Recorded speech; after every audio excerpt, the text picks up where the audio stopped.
आज चाहिँ हामी कलेजमा छौँ। दोस्त त्यहाँ छ, कलेज त्यहाँ छ। अब चाहिँ हामी जान लाग्यो, हेटौँडा जान छ आज, अनि त्यही भएर अलि चाँडै निक्लेको।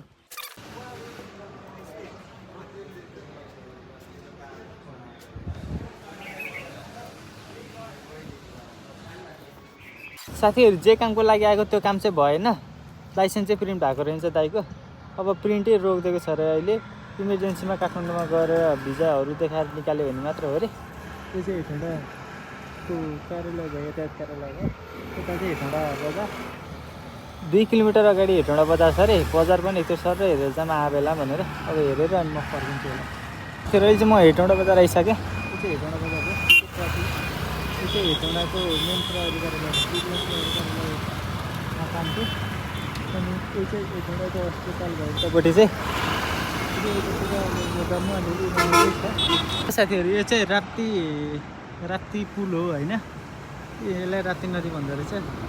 राम्रो छ नदी चाहिँ, खेल्नलाई रुवालाई रमाइलो खालको। उतापट्टि हेटौँडा भयो। अब यो यताबाट चाहिँ हेटौँडा बजार सकेर अब जाने भयो। अलिअलि घुम्नको लागि राम्रो ठाउँहरू बनाएको रहेछ।